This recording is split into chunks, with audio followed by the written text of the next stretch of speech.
Soundcast. This is a Village Soundcast Network original production. This is Less Than Live with Kate or Die, a bi-weekly podcast about comics from all angles. I'm going to talk to you about what I'm reading and doing in the industry, as well as interviewing some of my friends and favorite creators. So come along with me on this journey into geek culture.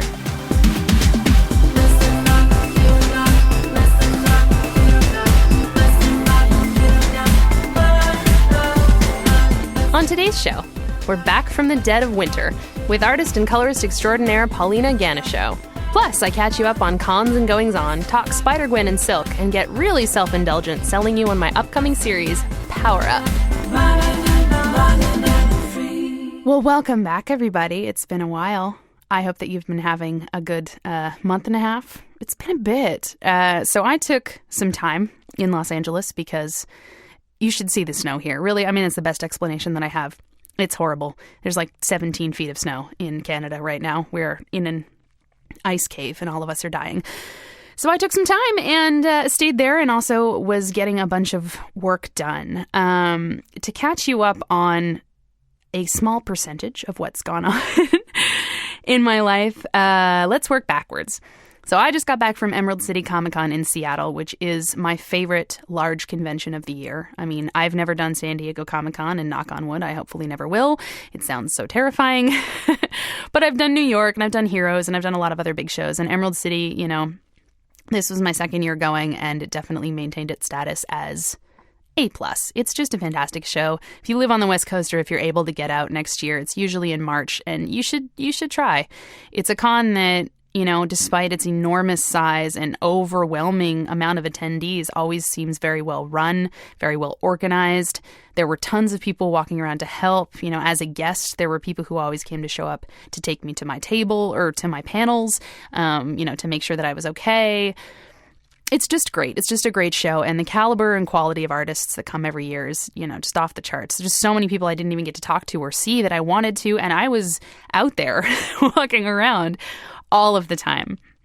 I did 6 panels at that show, and I will never do that again. I think I died. I think I am a ghost now, a dead person that walks the earth, haunting everyone who decides to do more than 3 panels during a convention to let them know that they have made a horrible, horrible mistake. The panels themselves were actually all really great, but it was exhausting. Some very notable and mentionable ones, although they have been written about online by now. We did a Meet the Valkyries panel, which was a really big deal for me because I finally, you know, on a larger stage and with a larger audience, got to talk about what it is that the Valkyries are, what we do. And if this is perhaps your first time listening or you're not familiar, the Valkyries is an organization of women who work in comic book shops that I founded a couple of years ago. So there are a couple articles up online. There's one on CBR and one on the Mary Sue. I guess the Mary Sue talked about the non-compliant panel, but it mentioned the Valkyries as well. Anyway, there are some write-ups about it that you can check out. And we got to announce that the Valkyries are going to start doing Valkyries variants, which means that we're going to be doing variant covers specifically available at Valkyries stores. So a shop that has, you know, women working there who are members of the group. So that's going to, you know, build and evolve and smooth itself out over time. But the first one that we announced is a cover that I drew and that our guest for this show, Paulina Ganucheau, colored. And that's going to be for Gail Simone's Swords of Sorrow series coming out, which is, you know, a huge undertaking of a whole bunch of female creators. So that was very exciting. And we also announced that we're going to be doing one for Pretty Deadly that Emma Rios is going to be drawing coming out in the fall when Pretty Deadly returns with issue 6. So that was the Valkyries panel, and that was nuts because it was standing room only and huge and hundreds of people watching us talk about what we do. Gail Simone came up and made us all cry and was very sweet. Not like she, you know, threw rocks at us or anything, but she was very sweet. So we did that, and we did the non-compliant panel with Kelly Sue DeConnick, Spike Trotman, Erica Moen, Noelle Stevenson, and myself. And I feel that I'm forgetting someone, but it was awesome and pretty bitchin', if I do say so myself. And we pretty much just talked about not letting people boss you around or be terrible, and, making the comics that you want to make and inspiring other people and being inspired. And it was just, it was awesome. It was an awesome girl power party. And we did the None More Goth panel. And no matter what anyone tells you, I am more goth than Kieran Gillen. So that was Emerald City. It was great. If you were there and I met you, it was so nice to meet you, because I didn't have like a single bad experience with anyone. So honestly, it was so much fun. Just really, really great. In terms of projects and stuff that I'm doing, and I'm trying to rip through this so as not to seem too egotistical, but I'm right now involved in a Kickstarter that is still going, if you are listening to this while it's still going, for a online anthology series called Fresh Romance that is being put together by Rosie Press, run by Janelle Aslan, who's one of the people running Comics Alliance now and has been an editor in the industry for many years and also just a badass warrior lady. So Fresh Romance is going to be a monthly anthology featuring different kinds of romance stories, and I am writing one of them. And the story is called School Spirit. It's being drawn by Ariel Jovelanos. I really hope I didn't pronounce your last name wrong, Ariel. I'm so sorry.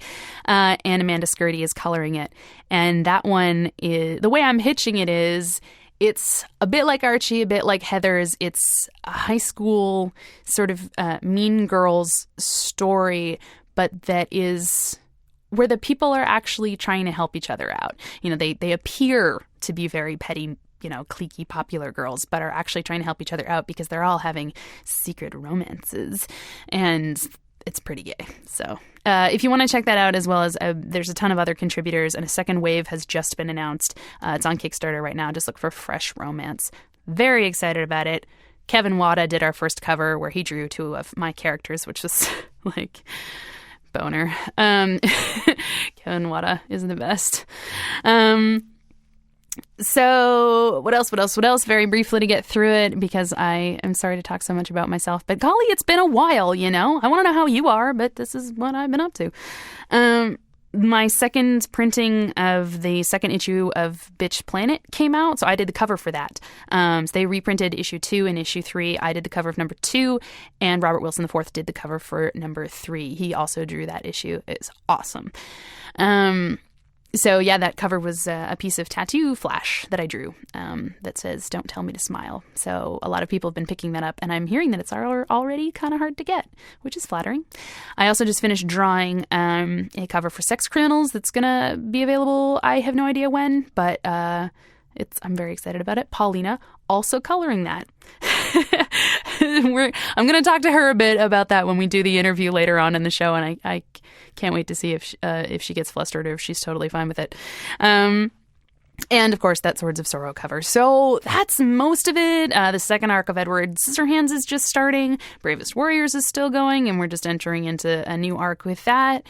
And yeah, working on Power Up. Power Up! So while I was away on my sabbatical in the sunshine, a comic that I've been working on for literally over a year was announced. Power Up is coming from Boom, who have been my publishers on Bravest Warriors and Adventure Time, as well as a bunch of other things for a couple of years now, are doing an original series with me. So that's through Boombox, the same publishers that do Lumberjanes, Help Us Great Warrior, Teen Dog, a bunch of other really awesome, fun, all-ages titles.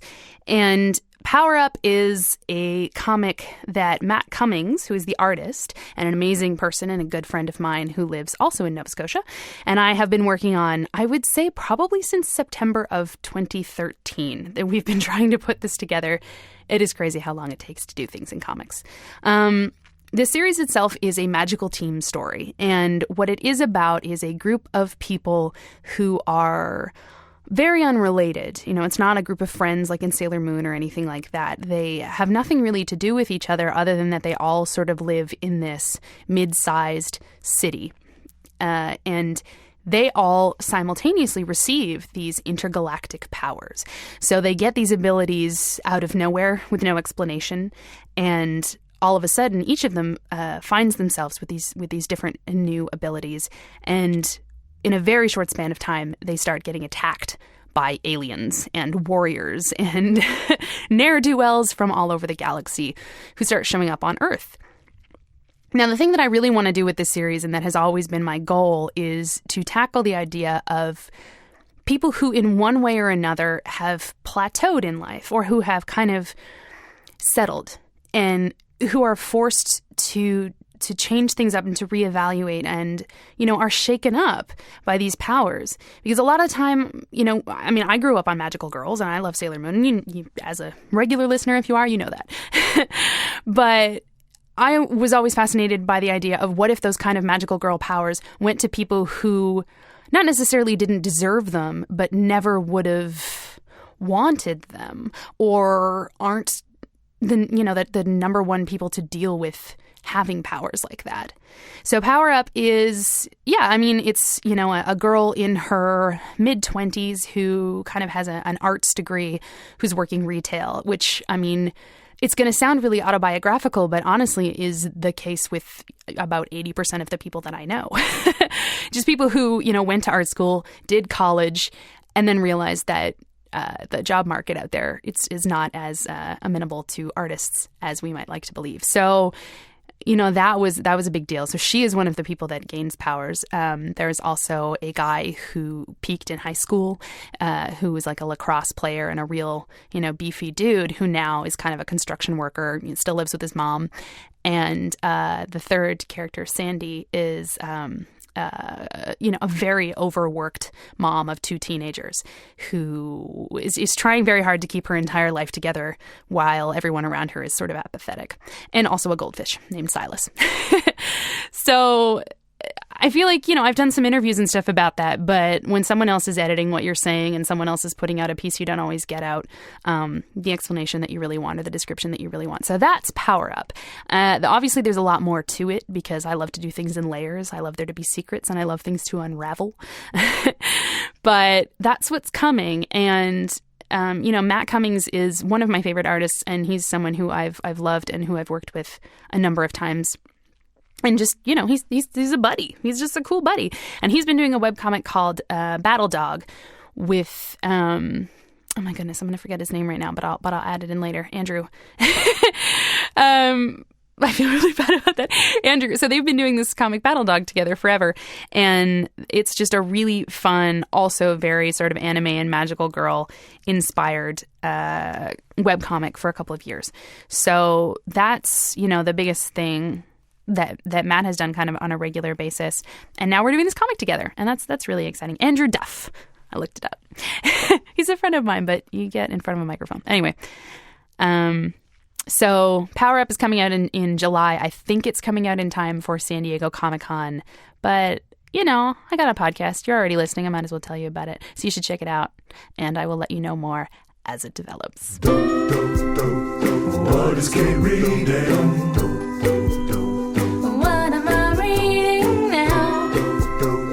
What is Kate reading? What am I reading now?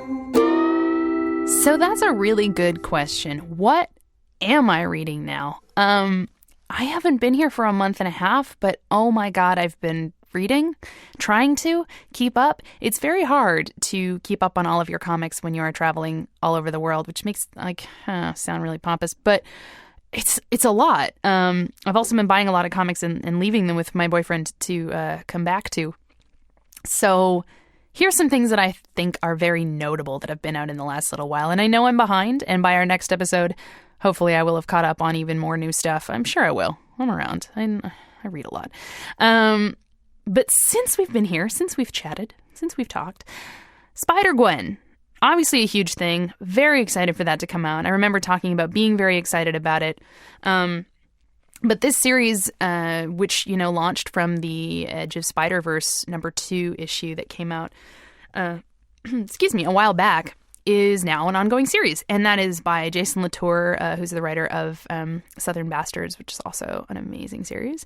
And Robbie Rodriguez, the artist who was the designer of the new Spider-Gwen costume, and it's colored by Rico Renzi. Now, I'm going to bring up Rico Renzi a lot because I realized he's coloring pretty much all of the Marvel comics I'm really into right now.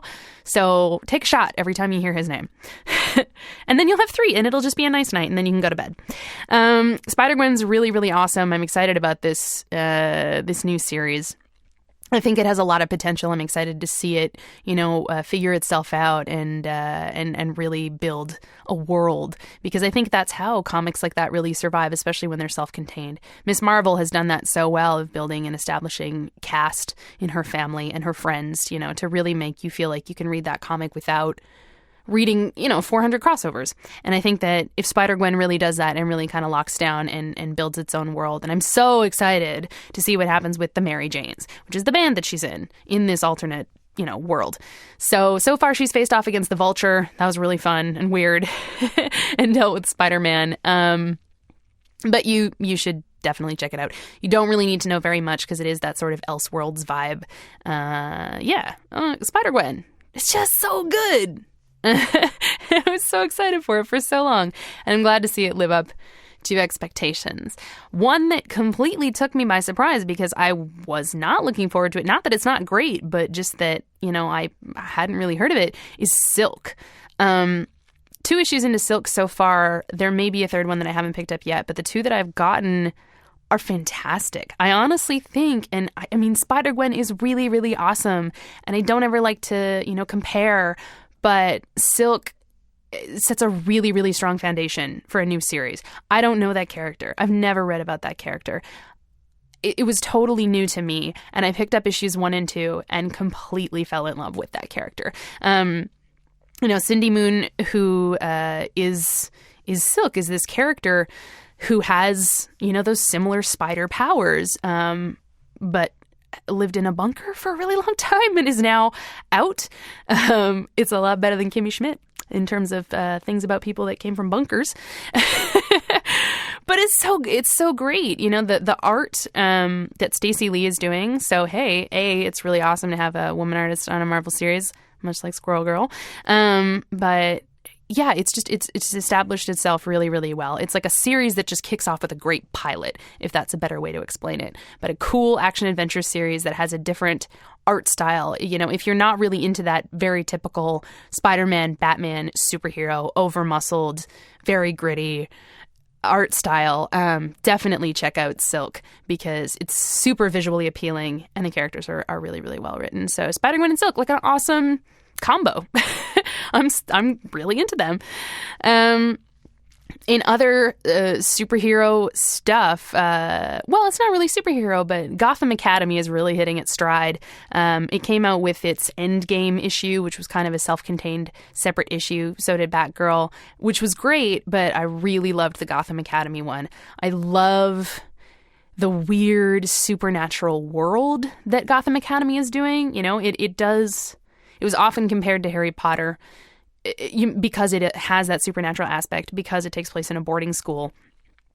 But it deals very much with the villains of Arkham Asylum, and also about how they may not, treat their patients very well, or it deals with the criminalization and the demonization of mentally ill people. And not in, a beat you over the head way, but in an interesting way that you don't really see in Batman comics, where it is kind of accepted that, the villains are all insane. But Gotham Academy kind of asks, well, what does that mean? And I like that. I really, really like that. It also seems a tiny bit queer here and there around the edges. I don't know where it's going, but I have a feeling. And it's very pretty. Carl Kerschel's art is great. That one written by Brendan Fletcher and Becky Cloonan, who are, pretty much a dream team. Also very beautiful people. They're all great. But if you've sort of been sleeping on Gotham Academy, if you want to check it out, reading up to issue 6, I felt like for me it took a little while to figure out what was going on and who was who. But, there's enough of it out now that you can catch up on those and really get a feel for it. So check out Gotham Academy. Definitely giving it my stamp of approval. And Squirrel Girl remains one of the funniest comics on the shelves. Ryan North writing that, Erica Henderson, we did a whole episode with them. Obviously, that I like it, but it continues to be fantastic. The alt text on the bottom, so funny. Oh my God, I wish I could remember what there was a reference to in the last one, but I spit out a cookie I was eating. It was so funny. So I definitely think if you're buying a lot of gritty comics or a lot of darker comics, things like, witches in Wicked and the Divine that are darker or heavier or more complicated, which are all really great. Witches, still great. Wicked and the Divine, still great. All really good. But break it up with Squirrel Girl and Silk and Howard the Duck. I haven't been on the podcast since Howard the Duck came out, I don't think. And oh my golly, I love Chip Zdarsky. He is one of my favorite people. Again, been on the podcast, so you know that. But, I didn't know what it would be like, to see the transition from someone as an artist to a writer. You never know. But unsurprisingly, he is amazing. So the two funniest comics out from Marvel right now, both written by two extremely funny guys from Toronto. So I feel pretty good about the Canadian influence at Marvel. And it's so, like, whatever you expect the Howard the Duck comic to be, it's not exactly that. But his interactions was, oh my God, the way he writes Spider-Man, so funny. Plus, even though She-Hulk ended and it was completely heartbreaking, She-Hulk and her merry band of attorneys and attorney assistants do come back for this series. And Joe Quinones is drawing them, and he is one of the best in the business. So definitely check that out. It feels really weird to mostly be recommending superhero comics, but I had been reading a lot of serious stuff and reading a lot of actual prose horror books. I've been on a huge Shirley Jackson kick, and the new Neil Gaiman collection came out. So, in my pile of stuff that I've picked up, I've been reaching for the fun superhero stuff first. And that's definitely a shift for me, but yeah, I'm open to good comics, whatever they are. So that has been an exciting time. The last thing I am going to mention, other than the fact that you should still be reading The Kitchen because it's getting so good, is Sunstone. So we had a Twitter conversation before this episode where I tried to get the author to pronounce his name, and the instructions are vague. Stepan Sage? I'm going to spell it out and put it on the Tumblr. I hate being that guy that pronounces stuff wrong, and I don't also ever want to be the guy that is, like, mispronouncing something on purpose like I'm an idiot. So I feel really bad. But Stepan has done this comic on DeviantArt for years, and it's now being collected into graphic novels. Sunstone is an adult comic, so hide your baby's ears, put them in a bucket. Sunstone is about two women who, meet online because of their mutual interest in kink and BDSM. And they sort of engage in this very kinky relationship, on a based around the sex, and slowly start falling for each other, which, I'm a sucker for romantic, weird sex things, I guess, but this comic is so beautiful. Stepan just took over as the artist on Rat Queens, and issue number 10 is actually out on April 8th, which I have read en avance, and it is extremely good. I'm so excited that he's taking over that series. And so, looking into who he was and his other art, I was recommended Sunstone, checked it out, bought the first volume, and I am completely in love with it. It's so rare that I see sexy comics that are, have a feminist bent to them and aren't completely misogynist or derogatory, because there's read Milo Manara. It's not exactly the most female friendly, even if it is kind of sexy, which is its own issue. But Sunstone totally is. It's very relatable. They're awkward and they fumble and they're cute and they're totally in love with each other and they, can't say it, so they just keep doing weird sex things. And I was charmed. I was so charmed. And it's so fun to be charmed by a sexy comic. And that hasn't happened in a long time. Smut Peddler, obviously those volumes from Iron Circus, both of those collections are great. And I don't just say that because I was in one of them. The first one is fantastic. So good. And, Colleen Coover's Small Favors, also an amazing, amazing sexy comic that is funny and relatable and cute. And there's no reason that those things can't, live in the same space. So I'm very excited about it. And the second collection of Sunstone is coming out soon, so you can check that out. let's move on. Are you ready for this? Kate needs a pension, needs a Porsche, needs some Prada. Kate wants a yacht to party with kaiju in the water. Needs some Gucci and Armani, she's a real fashion monster. So have a listen to our sponsor. In case you haven't heard, Less Than Live has launched a Patreon.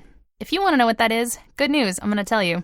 A Patreon is a monthly subscription service or kind of a crowdfunding platform where if you like the show, you can support it financially with money, which is really great because the show it costs a little bit of money to make. We do it in a real recording studio, and the guys here make those amazing songs. And everything that I'm saying right now, you can watch me say better and with video on the actual Patreon page. It is patreon.com/lessthanlive. And there you can find out what it's all about. So pretty much you can choose an amount of money, if you're interested, to pledge to us monthly. And for those specific amounts of money at different levels and different amounts, you will get different rewards. You can get a voicemail message from me. You can subscribe to get a biannual package of goodies and swag. You can have advance access to what guests we're going to have on the show, to ask questions, and these things are going to change and develop as we go along, and we're going to invent new things, and I just really want to make it kind of a cool, interactive, behind-the-scenes experience, and to show, people who do subscribe and who do support the show a little bit extra, and get you all involved. So you can check that out, again, at patreon.com, that's patron with an E in it, /lessthanlive, and donate a little bit of money if you want. That'd be cool. Kate's gonna interview you. Kate's gonna interview you now. She's gonna ask a question. Kate's gonna interview you. Kate's gonna interview you now. This is the interview section. So today we are talking to Paulina Ganucheau, who is a colorist and an artist who is doing a series with Dark Horse coming out in the fall that I was lucky enough to do the announcement article for through Comics Alliance called Zodiac Starforce. Hi, Paulina. Hey, Kate, what's up? Oh, not too much. How are you? I'm doing well. How about yourself? I'm good. Let's do this all night. Yeah, Just go man. back Yeah, and forth. man. Everyone's good? Let's freaking party. So congrats on your series being announced. Oh, thank you. Thank you. I'm beyond excited. And Kevin, the writer, is amazing. He's my best friend. And I'm so glad that I'm in this with him. Mm-hmm. It's going to be awesome. So so it's Kevin Panetta. Yeah. Do you guys live in the same area? We do. We live about 30 minutes away from each other. So we hang out frequently. He lives in DC. I live in Maryland. So. Oh, okay. That's Yeah. cool. You're from Maryland. Oh, I'm going there. Well, I'm not in the from summer. here, but But I you just live actually there. moved here. Oh, that's exciting. Yeah. I'm How's from it- New Orleans. Really? Yeah. Cool. That's weird. Well, I like it. I like to know the history. I like to know what constitutes you as a person. So that has just been announced. So Zodiac Starforce, Magical Girl series, and obviously we talked about that in the interview. But for the benefit of the auditory observer, what's it about a little bit? It is about a team of magical girls, of course, and they are kicking ass and taking names. But it's more about them refining themselves as a team and getting through this struggle that is the book, that is the 4-issue series. And it's really deep, but it's really beautiful and it's really funny and it's personable and it's different and I'm in love with it. I'm absolutely in love with it. Well, I'm very excited. I mean, it was really cool to get to talk about it before, but it's more fun to do it in kind of a more casual setting too. Yeah. Because I know you guys have been. I mean, how you said it had been 13 months. You guys were shopping this around, or you took it to 13 places. Yeah, we have been working on it for years. Yeah. Maybe 2+ years. And but we shopped it around to 13 places. And That's then so Dark Horse amazing. finally nibbled. And we were singing and we were so happy. I love you, Dark Horse. They're really wonderful. I mean, I only got to know, Jim Gibbons and the team over there doing that article, but it seems like a really good fit. They're fantastic. I have never met such professional, lovely people. I love them. It's exciting. I mean, I've Yeah. always liked, I like Dark Horse for Hellboy and stuff like that, Mhm. but it's so cool to see them taking a chance on a, crazy, multicolored, magical girl story for all ages. I know. And especially, girl driven and female driven. It's like, I can't believe we are leading the way on that. Like, it's such an honor. It's so cool. Yeah. And I mean, people seem really excited about it. Like the announcement went over really well, and the page that went up on CBR, Yeah, we were really surprised. Like, we knew people would be excited, but even Jim was like, "Oh my God, congrats, you guys!" Because it's got a really good reception. We're like more excited than ever because of it. That's so cool. Yeah. So really cool. That starts coming out in the fall. Yeah, it's going to be either August or September. So we're tentatively saying fall. That's cool. Yeah. So then you guys get to like do the con circuit with it, maybe. Yeah, probably. I think I'll still be busy, but I know I'll hit some of the East Coast cons, definitely. So, I mean, in terms of you being busy now, I'm going to preface this that Paulina and I, this is me talking to you, the listener. Paulina and I have just started working together as a collab, which I hope will be a thing that we do well into the future. Definitely.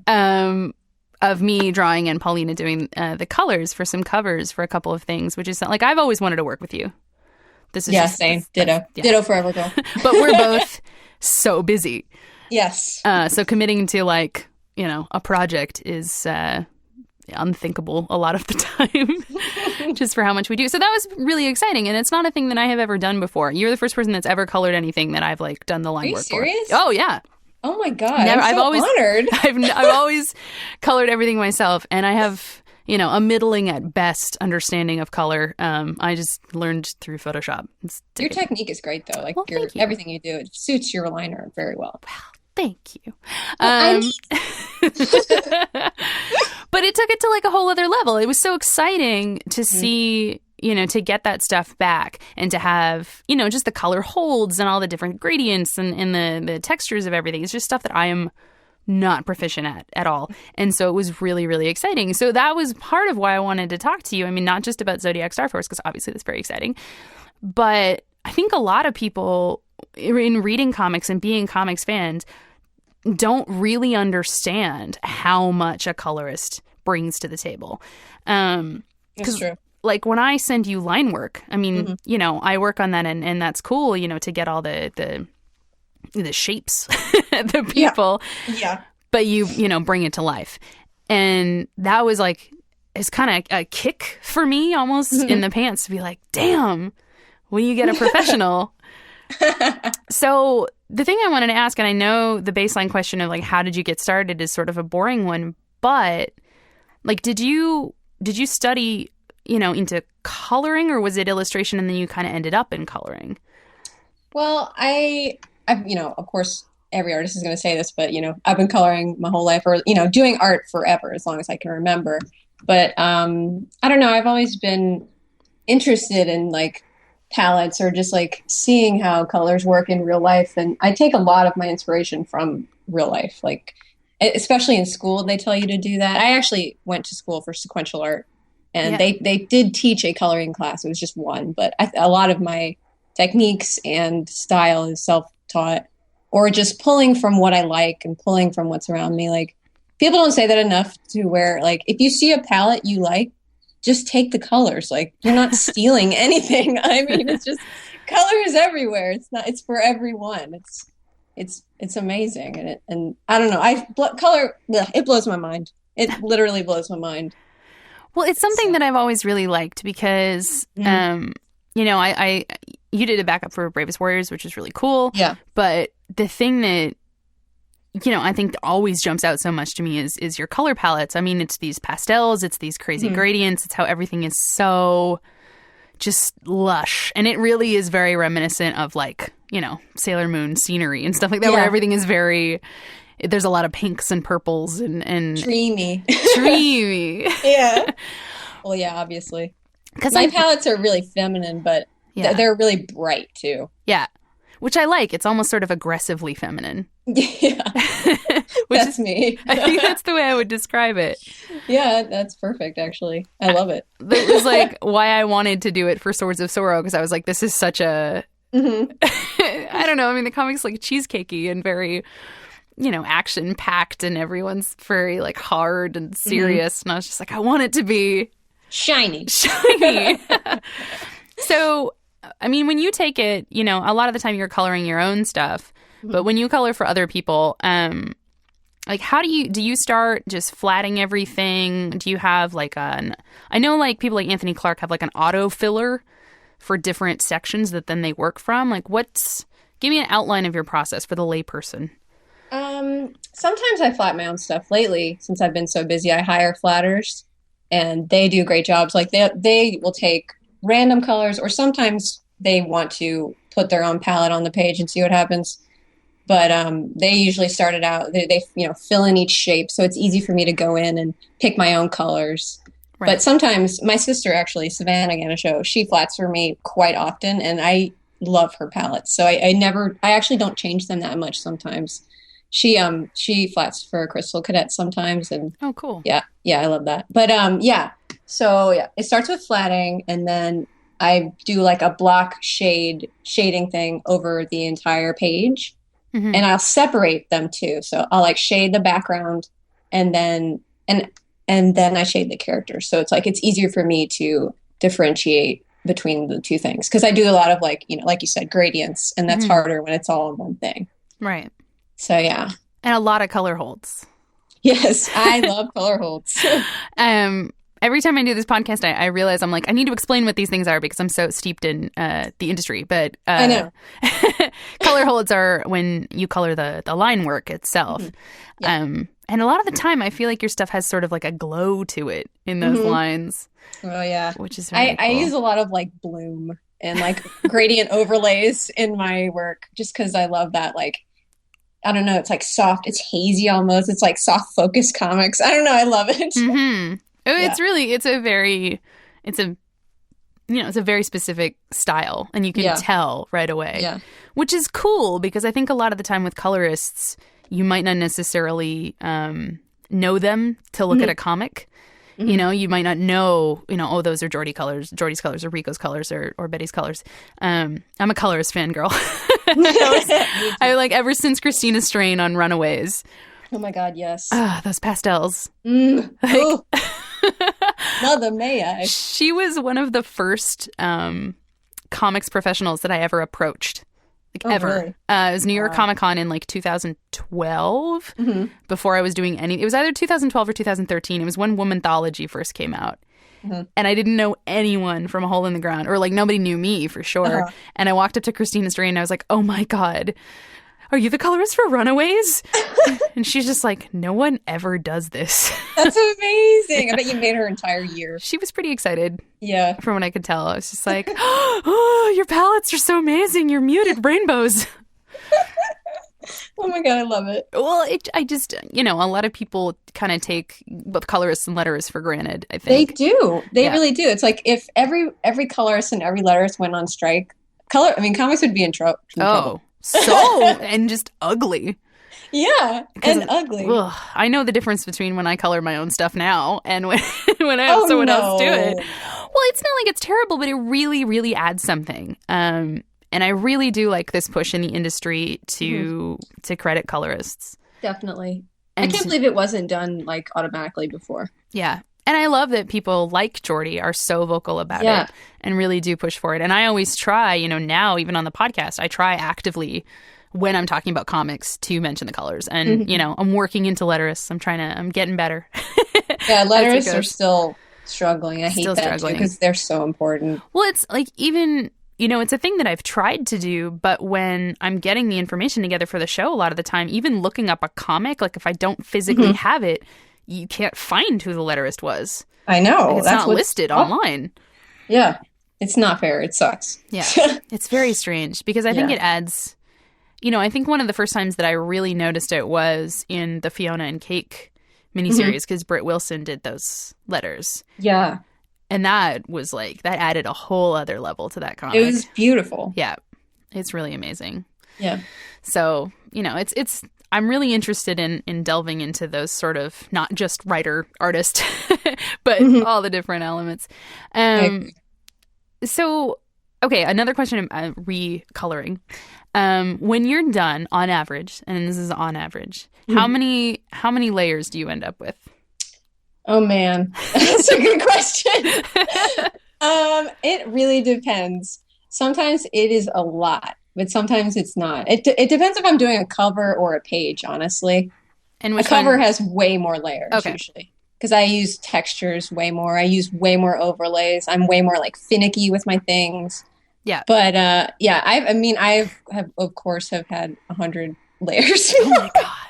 I don't think I've ever capped 20 on anything. Oh man, that's amazing. But I've only covered 100 on like actual illustrations. Coloring, it's like 40 at most. That's crazy. Yeah, it's still a lot. But yeah, the files can get really huge when you start using textures too. Yeah. I would So imagine. beware. I can't, like, I don't even think my computer could handle them. Yeah, Files yeah. with that many layers. Yeah, it gets really sludge-like when they get really big. Yeah. My computer's like, help me, please. I hate you. Just have to point like 7 fans at it at once to Yeah, keep it yeah. from like exploding. Exactly. She's so sweet. Paulina Ganucheau. Who's gonna answer your tweets? So I got like a couple of questions from people on Twitter, and I don't always do this, but there were a couple cool ones Let's do it. for the interview. And you probably looked at them all because you were favoriting them. So, Oh, yeah.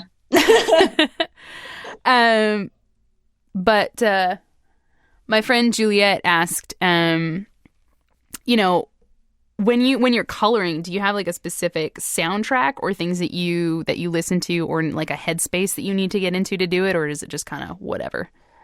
Not at all. Coloring for me is the easiest part of comics. Yeah. Absolutely. Yeah. It just like flows for me. I don't know. Me and color get along really well. Inking is another story. Yeah. Yeah.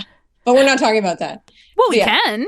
We No. can. You ink as well. You are an artist as well. I just, Inking is hard. yeah. Well, especially when you're doing a lot of it. Yeah. Yeah. Are you the kind of, I mean, when you're working on Zodiac Starforce, is it the kind of thing where like you pencil the whole issue and then go back and ink it, or do you do it like a bit at a time? Yeah. That's how they want it. So that's how I do it. So Yeah. you do it a bit at a time, or you do it which one? The chunk, like the huge chunk, Okay. like all pencils and then Right. all inks. Right. That's usually how it works. That's normally the system. Yeah. It's better for consistency, I guess, anyway. That's cool. Yeah, it's Um, cool. It's so cool. Juliet's other question. Juliet is lovely. She's one of our head Valkyries. She's a treat. Hi, Juliet. You're awesome. She's the greatest. She also asked, how much room do you as a colorist have to experiment on a piece with someone else's line art? I'm sure it varies by collaborator or project, but what's your ideal amount of give and take?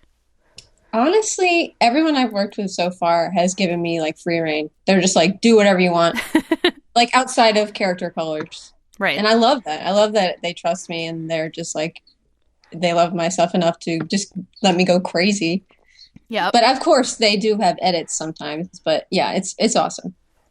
All my collaborators have been amazing, including you. Well, thank you. Are you excited to work on the Sex Criminals cover? Oh my God. You guys, this is going to be the most beautiful cover ever. I Just haven't. wait. Oh, I showed it to so many people. The Oh my sketch when I God. was in Emerald City. Oh, is everybody excited? Yes. Kelly Sue They DeConnick. better be. Kelly Sue put her head down on the table and said, I have nothing to do with this. I love Kelly. Oh my God. It's pretty great. Oh, It's just like, I'm you're so- right. I'm so sorry.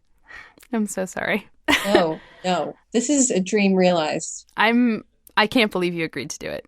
It's someday, dear listener. You learn more about me the more you get to know me, Kate. Well, this is what I'm excited about. Okay. It's gonna be. I'm excited to see the color holds, the sparkles, It's going to be so sparkly. the quiet. I'm excited to see your interpretation of the quiet because Yes. I feel like you will kill it on that. Mhm. Oh, it'll be beautiful. Bet your ass. Beautiful. Literally. Yes. Oh boy. Oh geez. Moving on. Somebody else asked if you're not coloring digital. I'm paraphrasing here from a guy named Alex, who was asking, when you color physically, not on computer, do you use marker? Are you a Copic person? Are you a pencil, crayon, watercolor? I don't do traditional a lot. I used to way more, but now it's like I'm so steeped in the digital everything. Right. But when I do, I love colored pencil. I used to do a lot of marker in high school, but mostly now it's just like colored pencil or watercolor. Yeah. Yes. Yeah. That's cool. Yeah. I didn't figure. I mean, your stuff is so just the smoothness, I think, from the digital is a huge component of your art. Absolutely. I love the like opaqueness of digital. I'm always disappointed when I do traditional. I'm like, this doesn't look right. So, yeah. Tom Spielman also asked what the difference between coloring and flatting was, but I feel like we kind of covered that. Yeah. Flatting is just filling in the lines. It's like a coloring book. And then coloring is just the entire process, finishing a page. It's pretty cool. I mean, a flatter, also even more so than a letterist, never credited. Never. I hope that changes because flatters are amazing. Well, my friend Lisa just is like a flatter for Rico Renzi. So, she's working on like Squirrel Girl and Howard the Duck, but her name's not in the book. I know, 0 credit. Yeah. That has to change. That'll be the next to change. It better, or I'm going to do it. And you should. I think you should. I know. I totally should. Ooh. Okay. It's cool. It's, the more people that you work with, the more you gain an appreciation for what it is that they do. Absolutely. Which I think and flatting is a great way to like just get into the industry. If you like really want to do comics, just try to be a flatter because people are always looking for help. I know I will like be up shit creek with a deadline, excuse my language. And then I'll like go to Twitter and I'm like, flatters, I need you. And people always come up and it's amazing. I love them to death. Well, that was another, just, outside of how do you get into coloring or like how did you start? But I'm so curious about that because it seems like there's so many natural progressions. Someone who's a writer becomes an artist if they're writing their own stuff. But how do you start getting, is it just like, okay, the same with where I sort of got one writing job and then got a bunch of writing jobs. Is it like that with coloring where it's like one person sees your colors and then says, oh, can you color this thing? And then you do that or? Totally. Yeah. Yeah. I did like a book for my boyfriend, Kendall Good. I colored his entire issue that he was pitching. And then I posted on Tumblr and then like people just came out and they're like, will you color my stuff? I think I got like 5 gigs right away. Yeah. That's it was crazy. Yeah. It's so interesting to me because that's, kind of the number one response of like, how did you get into that?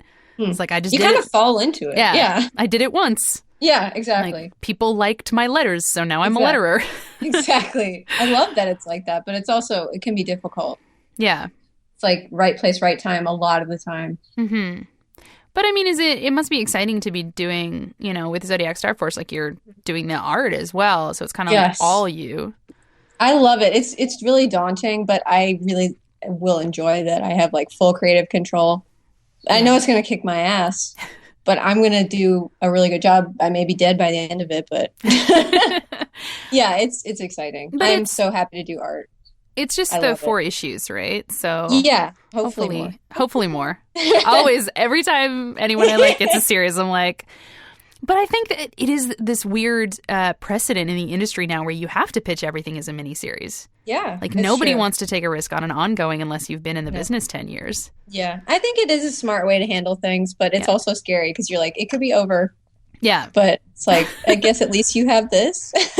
Well, it's like I've taken to pitching everything as, this is 6 issues, but it could be more. Oh, absolutely. You have to play it like that. Yeah. It is kind of crazy. It's really crazy. It's so nuts. Oh, comics. We love and hate them. Yes. So as we veer towards the less technical aspect of thing, now that I feel that my curiosity is somewhat satisfied, someone asked if you were, and I know this is going to be hard, but if you were a magical girl, what would your uniform and color scheme be? Oh my God, this is hard. It's a lot to ask. White and pink and mint. That's good. With some yellow accents. Ooh, yeah. Yeah. That'd be good. That sounds good to me. That seems I may have to design that now. Would it be, the one thing that I really, really loved about the Zodiac Starforce costumes is that it's shorts. Oh, yeah. As opposed to skirts, which obviously makes a lot more sense for fighting. Totally. And sneakers. And sneakers. Yeah. And it manages to stay very feminine while still being a lot more practical, which I admire.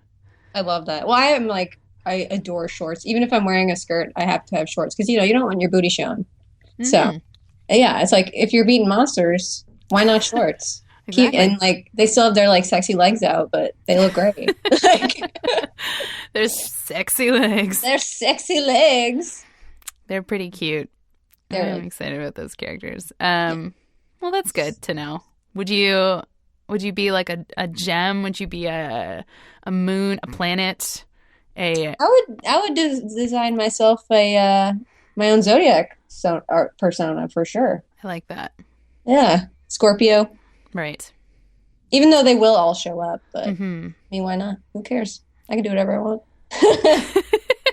You can make it up. Yeah. All right. I'm going to veer slightly left for a minute to talk about something that we mutually love that obviously is not quite in the realm of magical girls. But Paulina, how's your Dragon Age experience been? Oh my God. I can't stop playing and talking about Dragon Age. I am in love with Dragon Age. Dragon Age Inquisition. Yes. The favorite video game of cartoonists. Yes. Right now. Everybody is playing it. Everybody. It's amazing. Everybody. And everybody who's not playing is like, I'm so sick of hearing about Dragon Age. And then 3 days later, they're like, I'm playing Dragon Age. Yeah. Yeah. So do I side with the Templars or? Or the mages? What do I do? See, I sided with the mages on my first playthrough, and now I'm going with the Templars. Me too. Just to see what happens. Totally. You got to do it all. There's so many choices. It's so many things. All right. So, Paulina, your first playthrough, what was your race and class? I was an elf warrior.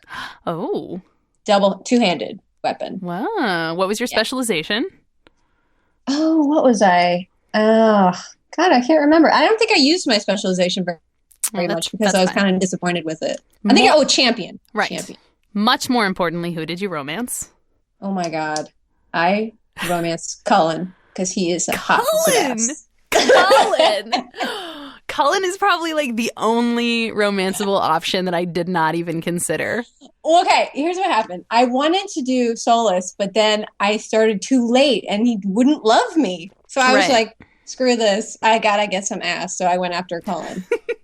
He has like a whole scene where he's naked, so I appreciate it. Yeah. Oh, man. Maybe it's worth it. And I'm like fully clothed and he's naked. I'm like, this is awesome. That's ideal. Yeah. Yeah. So it was good. Because I climbed the wall the first time, Black Wall. And it wasn't even on purpose. So I was a Canary, the first time I played, I was an elf rogue. Yeah. Because I almost always play as a rogue archer in anything. Yep. It's just my thing. I like being at a distance and shooting people. Yeah, you're safer. Yeah, exactly. It's great. Less stressful. Mm-hmm. I like ranged weapons. Definitely. So I screwed up on the romancing. I kept letting Blackwall hit on me because he wouldn't, Blackwall just is like, whatever Inquisitor you are, he's like, He's insatiable. He's insatiable. He wants to do everybody. He was the same with me. I was like, baby, you gotta stop. Yeah. But I went for it because I was like, well, I don't really know what I'm doing. I haven't played a video game like this in a really long time. So, okay. And then I ended up sleeping with him. And I mean, spoilers, he is not the greatest person. I don't know what he's like in bed. They don't really show you. Yeah. They show my nudity, but not Blackwall. So I had the opposite of your experience. Oh, see, that's a bummer. It is a bummer because the entire game, all I wanted was Josephine. Oh my God, she's so hard to get. She is like impossible. And I looked up all these walkthroughs online after I played, and her and Iron Bull are supposed to be the easiest to romance. I was like, no way. No. They take forever. My roommate did her, and it took forever. Yeah. Like almost the whole span of the game. That's crazy. Yeah. See, I'm on my second playthrough now, and I'm a Canary mage. Nice. Yeah. I feel pretty good about it. Being a Canary is cool. I wish they had better hair options. Yeah, what's the deal with that? I think it's the horns. Well, I don't understand why the horns would prevent you from having cool long hair. Yeah, or nice buns or top knots or something. It's all those weird, they just look like white people mohawks, cornrows. And it's not good. It's not cool, guys. Not cool. No, so I picked the one that's like a little bun. Uh-huh. because it was. Oh, I know that one. Yeah, it was the closest to good, but I mean, I like it, but so I'm going for Sarah, obviously, Nice. because I love Sarah. I love Sarah too, and I didn't really like her on the first playthrough. I thought she was kind of irritating, and plus, I wanted Josephine so badly. Yeah. This time, You're gonna get her. I'm gonna get Sarah. I'm gonna get. Oh, I think she's she's easy to get. I think for the she's a most lot part. easier to like. Literally, I played as a Canary mage because I know you can get Sarah. Yeah, like Sarah loves the Canary. She like, does. She She wants to totally get freaky with them. She has a canary fetish. She loves the horns. So that was probably a lot of gibberish for a lot of people, but I don't care. It was fun. Dragon Age is. I could talk about this forever. I love it so much. Let's make a Dragon Age podcast. Let's just do every day. We just talk about romancing our different characters and how we hate the fucking shards. Exactly. We went through- shards. I Not hate the shards. I hate the shards. I'm not doing it. The second playthrough, I was like, I'm not doing it. I'm just not doing fuck the them. shards. Mm-mm. Like Jeremy and I play like he has it on his PlayStation, so I only get to play it when I'm in LA. So it's like, you know, hi, nice to see you. I love you so much, but I really want to play Dragon Age. Not true. I love him very much. But the second playthrough, we just every time we go to one of those like oculariums, he just is like, "Fuck you, shards." So that's great. I can't do those for the life of me. They're Those puzzle horrible. things. Yeah. It's horrible.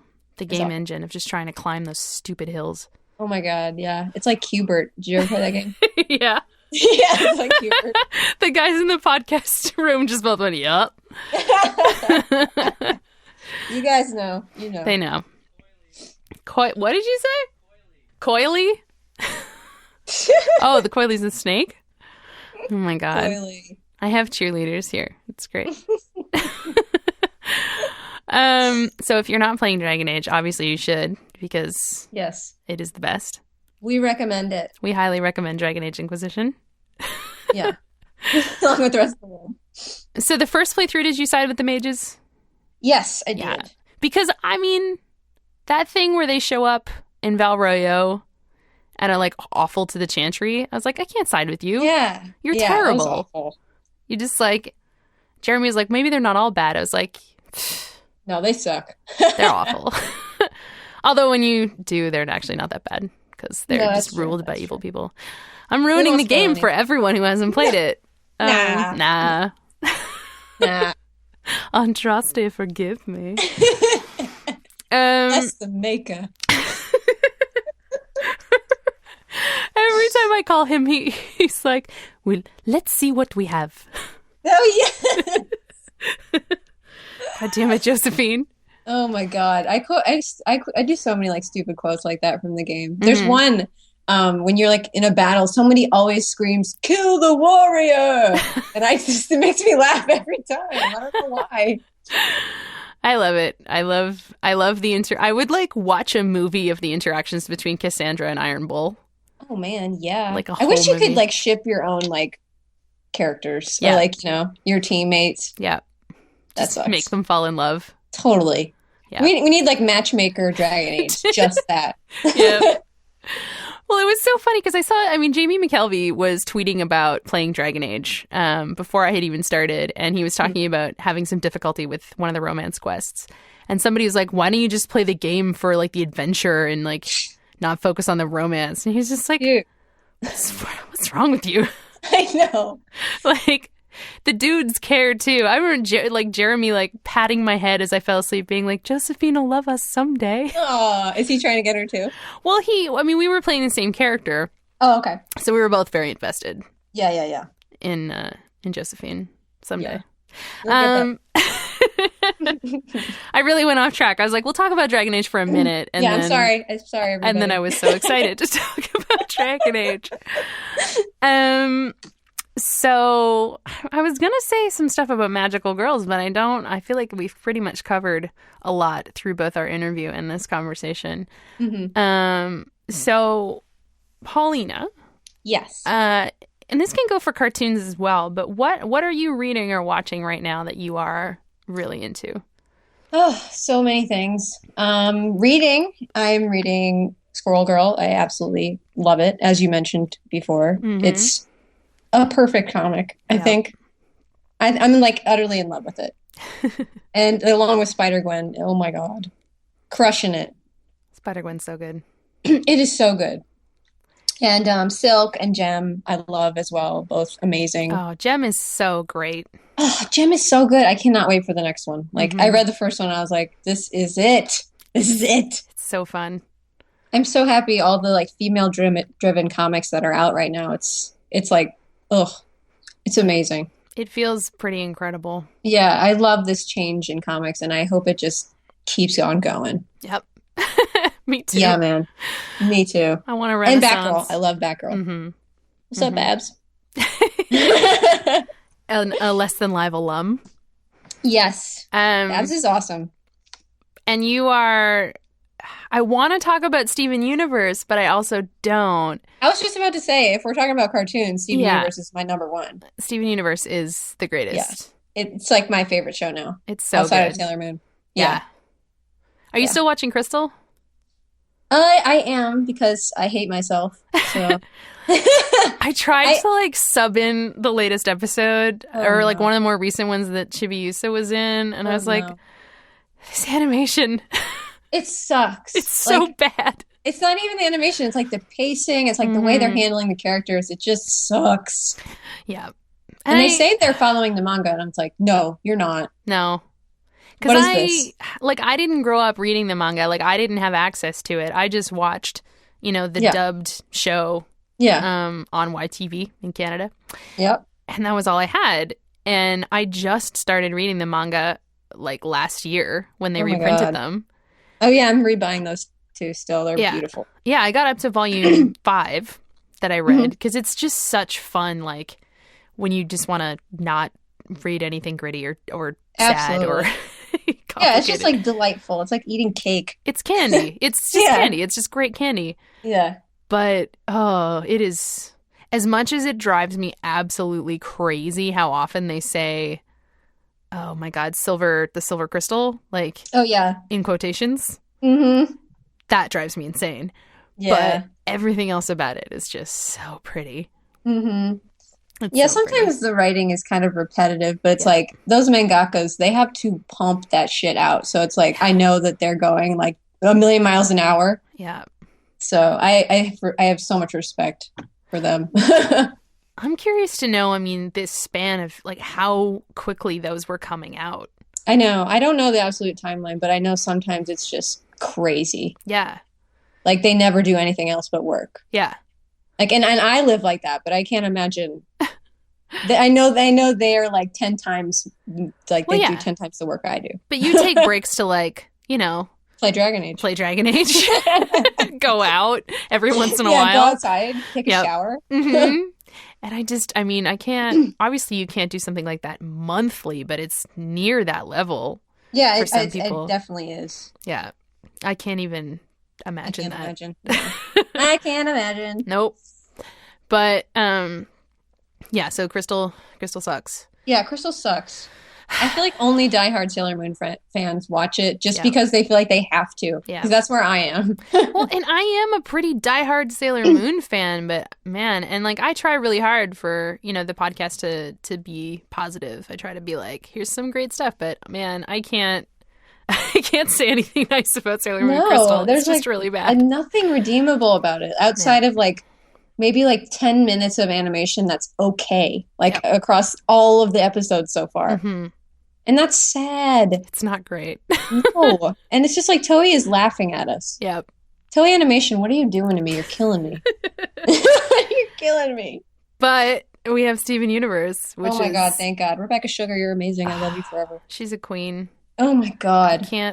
I can't handle how good that show is. I know. I can't believe it came out of her brain. Like, she's incredible. It's so smart.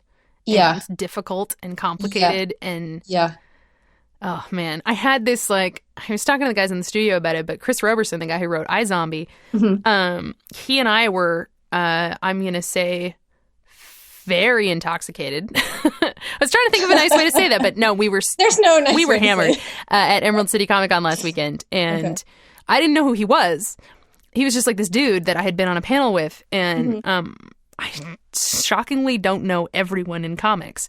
No, I'm still who working does? on it. But he like I was talking, I mentioned Steven Universe, and he was next to me, and he was like, "Were you talking about Steven Universe?" We get on this hour and 20-minute conversation. We're like, Gosh. every half hour, you know, Jeremy or my friends were coming over to check on me to make sure this like guy they didn't know wasn't like hitting on me or whatever. And I was like, no, it's not like that. We're just really, really involved in this conversation about Steven Universe. It's important. It was crazy. We talked about it for so long, and they're just so involved. It's an incredible show. It's like funny and like deep, but like so emotional and like so meaningful. And it just, it's incredible. And like the colors and the style and the art direction, it's so good. Those backgrounds, man. I know. I won't talk about my favorite episode because I don't want to ruin it for anyone who still hasn't seen it. But if you haven't seen it, oh my God, watch it. Yeah, you need to catch up to episode 48. Yeah. It's just like, it's everything. It's everything. I rewatched it yesterday. I've watched it like 20 times. Yep. I'm not even lying. I never get tired of it, and it makes me cry almost every time. Yes! Tears. It's incredible. Tears. Well, for those of you who were confused but enjoying us, play Dragon Age, watch Steven Universe, read Batgirl. Support Colorist. Support colorists. Absolutely. Paulina, if people want to find you on the internet or in stores, what should they look for? Well, I'm on Twitter a lot at Plina Ganucheau, but you probably can't spell that. So just type in Paulina and I'll probably come up. Paulina G. I don't know. And I have a Tumblr, paulinaganashow.tumblr.com. And please support Zodiac Starforce because it's going to be amazing. That's not up for pre-order yet, is it? No, everybody keeps asking me. I don't know when it will go up. I think when it's up in previews, maybe. I'm not sure. But I will do a huge announcement when it is. And so you should follow Paulina on the internet so that you know. Yes, please follow me. It's very fun to do so. You get a lot of Sailor Moon gifts for your $1. Oh my God. Sometimes I wonder if people hate me for doing that, but then they wouldn't follow me. No, I love it. I love it. I'm so obnoxious. No, it's great. If you like sparkles and Sailor Moon and anything pink, follow me on Twitter. Yeah, all of these things. I am a magical girl. I believe that. That is why I introduced you as such, as like, you know, that's how I would introduce Angelina in the same way. Yeah. Oh, I love Angelina. No. Hi, Angelina. She's the sweetest girl. She is the sweetest. Okay, so Zodiac Starforce, is there anything else out or online right now? No, just the one preview page, and then the announcements are up on CBR and Comics Alliance, your interview. Go read that interview if you haven't seen it, because Kate is amazing, and she is the best ever for doing it anyway. And my compadre, Kevin Panetta, the writer of Zodiac Starforce, is hilarious and awesome. Follow him too if you'd like. He is wonderful. He is so great. He's a great guy. And everybody in comics needs to know him. Crystal Cadets, give a brief, where can people find that and what is it? It is another Magical Girl comic, but I'm just coloring it. It's by Katie. Oh my God, why can't I remember her last name? I'm terrible. Because she goes by Katie O all the time. Yes, that's what it is. Katie O. Strangely Katie? I don't know. Strangely Katie. Yes. It's Katie. It's You're just Katie. You're just Katie. Oh, the internet is a weird place. But yeah, it's being put out by Roar Comics, and it's in digital format, but I think they actually just like printed the trade for the first set. Oh, cool. It was at Emerald City, I'm pretty sure. Like they had a preview awesome. there, so. I really want to read that. Yeah, that should be out soon as well. Very cool. Yeah, it's really fun, really cute. It's adorable. And my last question is, are you going to be at any cons or events in the next little while that people can find you? Not for a while. I will be at SPX in September because that's my favorite show. You were one of the 4 people that got in? Yes. Yeah, it's difficult. I hope people still come even though they didn't get in because it's such a great show. I think a lot of people will. Yeah, I hope so. Well, that is exciting. So yeah, follow Paulina on the internet and check out her comics and keep an eye out for Zodiac Starforce. I'm very excited for that. Me too. Thank you, Paulina. Have a lovely day. You too, Kate. Thank you for having me. This was so fun. Well, thanks for coming on. Can't wait to come back. I hope I was a good first experience. For sure. Oh, yeah, this is my first podcast. Well, I'm glad. Have a good night. You too. I know that you want to the pages inside my heart. Well, that's our show. I'll be at East Coast Comic Con in New Jersey this weekend. That's April 11th and 12th. Then back to LA for some sweet smooches and Dragon Age before the Toronto Comic Arts Festival on May 9th and 10th. Oh, did I mention I have a new retrofit book coming out then called Ink for Beginners. I don't know if I remembered to talk about it, but we'll do it on the next show. In the meantime, rate and review us on iTunes and Stitcher. If you like the show and believe in a future with both hoverboards and equality, consider supporting our Patreon at patreon.com/lessthanlive, where you can find a ton more info. And hey, if you join the Patreon, you get access to outtakes, you get a first crack at show questions, there's a jukebox, there's a lot more coming. We're still working on it, but trust me, it's gonna be good.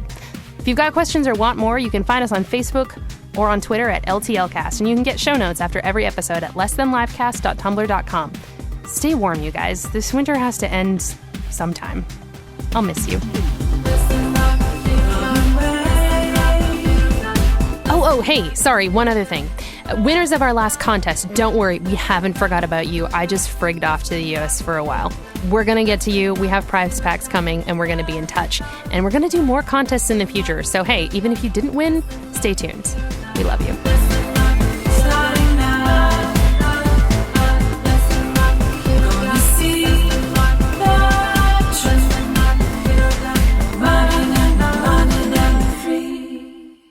Hey, Amnesia Forgetful Face. This was a Village Soundcast Network original production. Listen to this podcast. Hear my voice. You have made an excellent choice. Hi, I'm Steven. And I'm Karsten. And we're the hosts of the new podcast, Lends Me Your Ears. Here's how the show works. We take movies now in theaters and connect them to older classics and non-classics. For example, if I said Hot Tub Time Machine 2, what would you think of? Oh, Lake House, Midnight in Paris, maybe Looper, X-Men Days of Future Past, Time Cop, Source Code, The Final Countdown. Planet of the Apes, 12 Monkeys, Time Bandits, Terminator. What about SpongeBob? Sponge Out of Water. You get the picture. Just look for Lends Me Your Ears in the iTunes podcast store.